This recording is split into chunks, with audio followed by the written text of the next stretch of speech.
Welcome to our channel. Today Bible verse in Tamil.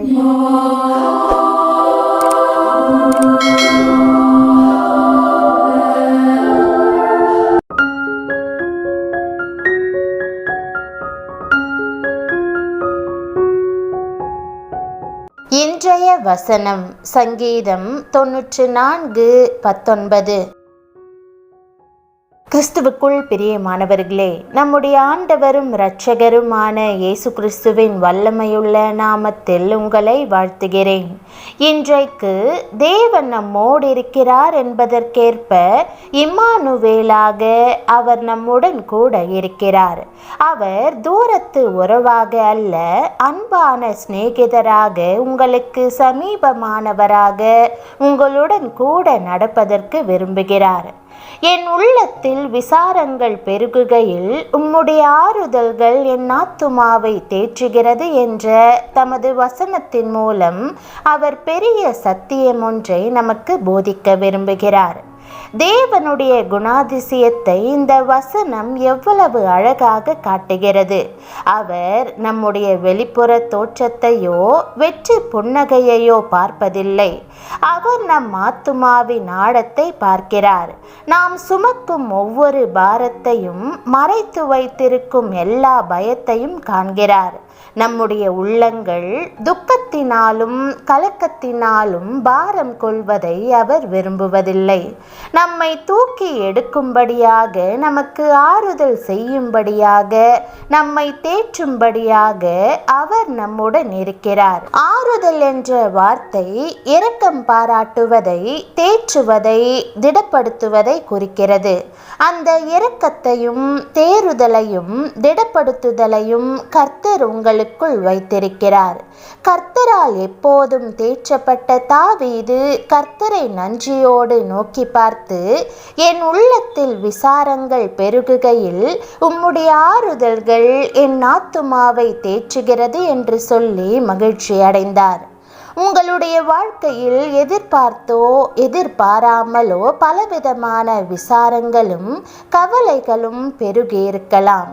பாவத்தின் நிமித்தமும் அக்கிரமத்தின் நிமித்தமும் மனசாட்சி உங்களை வாதித்து கொண்டிருக்கலாம். குற்ற உணர்வு உங்கள் உள்ளத்தை பிழியலாம். அந்த நேரங்களிலெல்லாம் கல்வாரி சிலுவையண்டை வந்து நின்று உங்களுக்காக பாவ நிவாரண பலியாக மரித்த இயேசு கிறிஸ்துவை நோக்கி பாருங்கள். அப்போது தெய்வீக சமாதானம் உங்கள் இருதயத்தை முழுவதுமாக நிரப்பும். தேவன் மகத்துவமானவரும் பெரியவருமாக இருந்தாலும் நம்முடைய எளிமையான பலவீனமான ஆத்துமாக்களை குறித்து அவர் கரிசனை உள்ளவராய் இருக்கிறார்.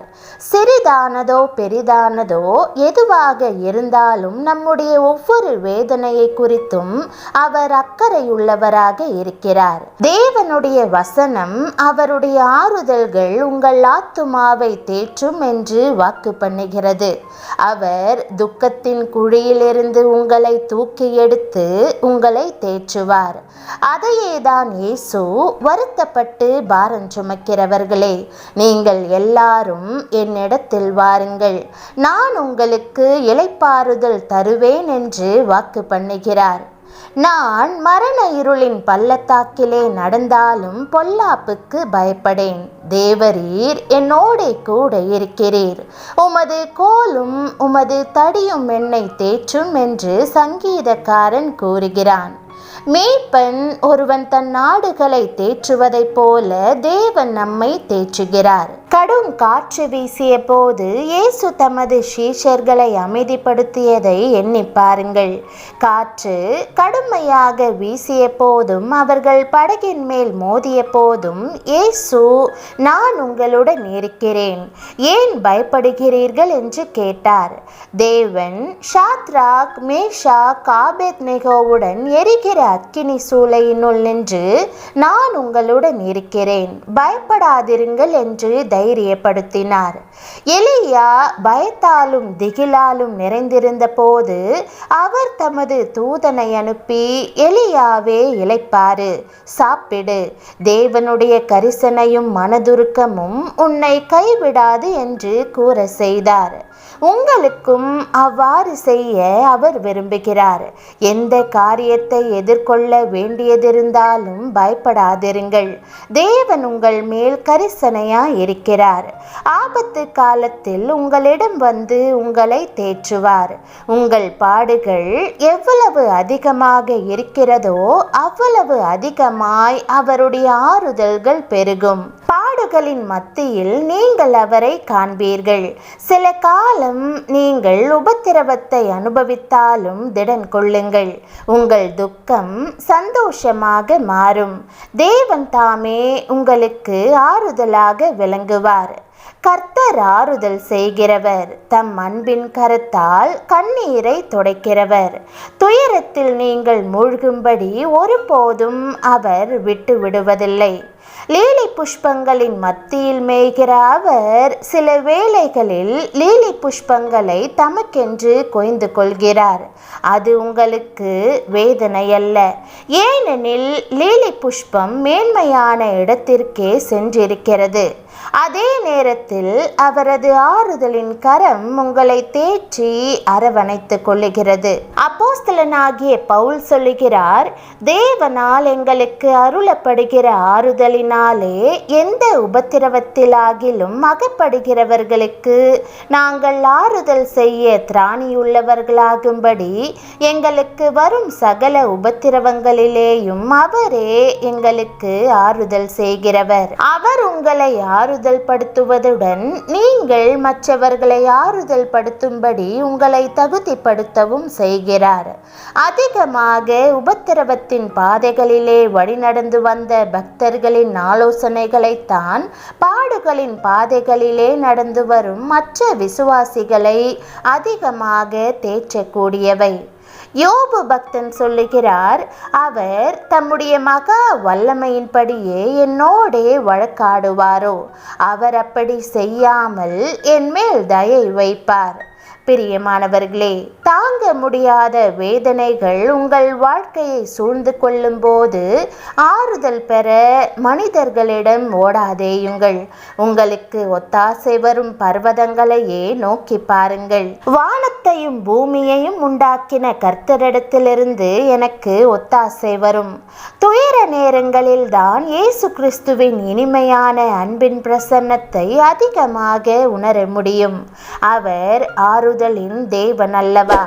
அவர் தன் பொற்கரத்தால் உங்கள் கண்ணீர் யாவையும் துடைத்தருளுவார்.